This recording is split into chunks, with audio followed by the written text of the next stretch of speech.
Well, joining me now is Patricia Lizarraga, Managing Partner at Hypatia Capital. Patricia, thank you so much for joining all the way from Geneva this morning. We appreciate it. And as we await this opening bell here on Wall Street, that of course does highlight women in finance, tell me more about the purpose of Hypatia Capital's WCEO ETF. Great. Well, Kirsten, thank you so much for having me, and congratulations on this new live programming in the New York Stock Exchange, which we love and trade on.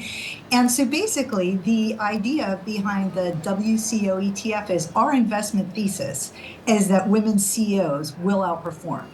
Why will they outperform? It's just harder for them to get there. That's why there's less than 10% of them, leading companies in the United States. So we wanted to create a fund that would deliver this female performance to investors, and not just big investors, but all investors. And that's why we chose to list an ETF on the New York Stock Exchange. Well, unfortunately, just about 30 or 6% of the S&P 500 companies actually have a female CEO. So it seems like there is opportunity here.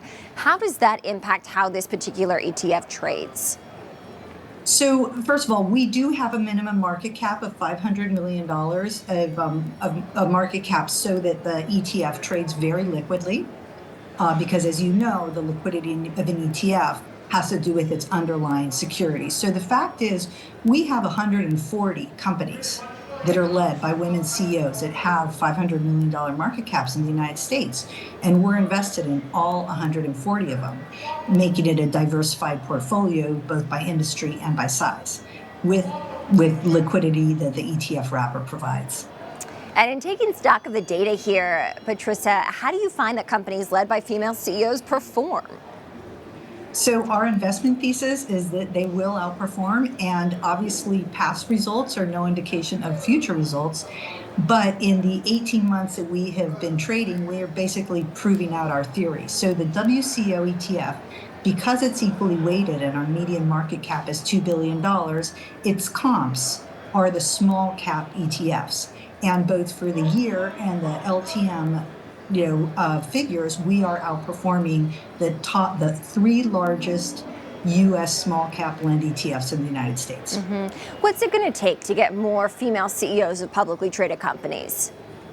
So I think there's many issues involved, but one of them is pattern matching. And that's another reason why we launched the ETF. The impact of the WCEO ETF is, one, to highlight those 140 women CEOs that we do have in the United States compared to the over 2,000 men.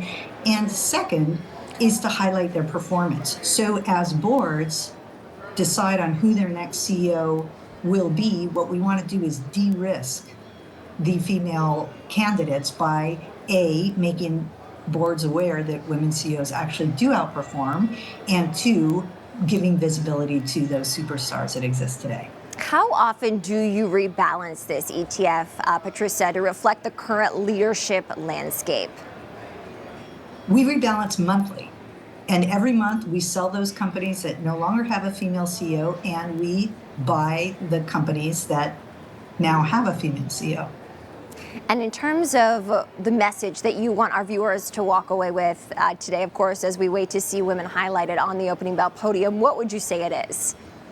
So what I would say is invest in women. We're launching a campaign, hashtag 100 shares for women. Obviously, as an independent ETF, the hardest hurdle that we have to cross is distribution. We're in a chicken and the egg situation. So until we get to a certain size, we can't be on the normal private wealth platforms in the United States. But each individual can just go onto a supermarket and buy those 100 shares, showing their belief in our investment thesis that women will outperform and should be highlighted, and their portfolios should be thanking them for it.